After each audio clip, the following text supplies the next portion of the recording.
एक समय की बात है, एक ताड़का नाम का दानव 10 साल से रेगिस्तान में तपस्या कर रहा होता है। वो दानव अमर होने के लिए इतना कठोर तपस्या कर रहा होता है। ओम ओम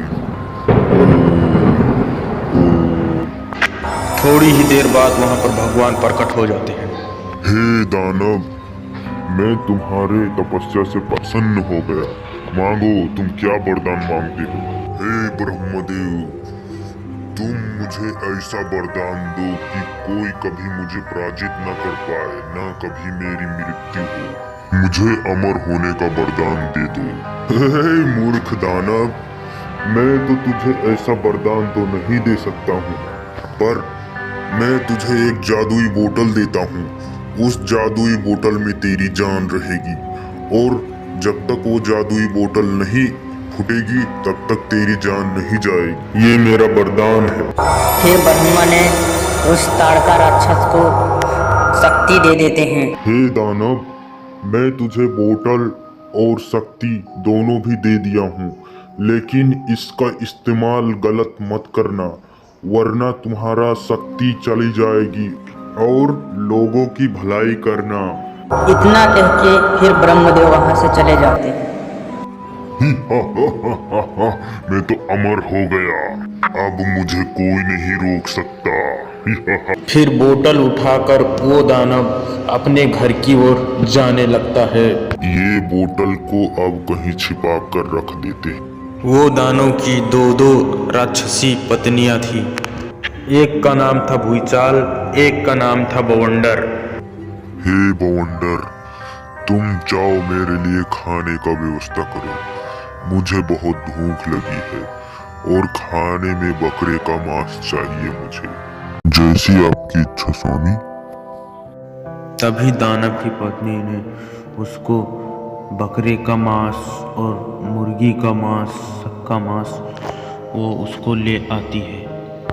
हे भूचाल, तुम जाओ गांव से 5 बकरे लेकर आओ। ये बकरे का मांस मुझे बहुत स्वादिष्ट लग गया है।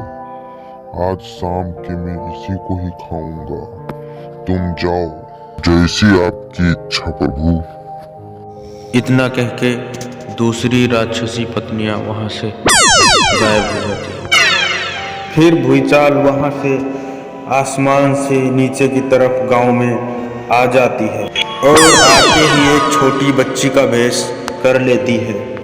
लगता है इस गांव में सब बकरियां कहीं चली गई हैं, दिख कहीं पर नहीं रही हैं। मैं कहाँ ढूंढूं? ये बकरियां साली को क्या हो गया है? 2 दिन से ये घास ही नहीं चर रही हैं। लगता है इनको कुछ हो गया है। तभी थोड़ी देर बाद वहां पर राक्षसनियां आ जाती है। अरे ओ काका, ये बकरियां आपकी हैं? ये बकरियां तो बहुत अच्छी हैं, घास क्यों नहीं खा रही हैं? पता नहीं बेटा, 2 दिन हो गए हैं ये बकरियां घास ही नहीं खा रही हैं। वैसे तुम्हें गांव में तो कभी नहीं देखा बेटा, हमें कभी नहीं दिखी हो। अरे काका, मेरा गांव इस गांव से बाहर है, मैं उस गांव से आई हूँ। परंतु बेटा, तुम्हारे माता पिता कहाँ हैं? तुम्हारे माता पिता तुम्हें ढूंढ रहे होंगे। तुम यहाँ इस तरह से क्यों आई हो? अच्छा ठीक है बेटा, जो भी है ठीक ही है। तुम यहीं पर रुको, मैं अपने बकरिये के लिए थोड़ा पानी लेकर आता हूँ।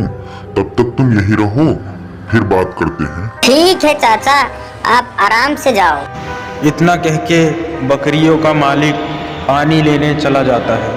तभी उसी टाइम में राक्षसनियां उस बकरिया को आसमान की तरफ ले जा रही हैं।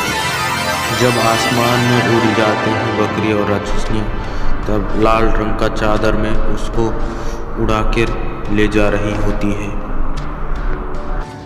फिर वो राक्षसनियां 5 बकरियों को लेकर तरे अपने गुफा के पास चली आती है।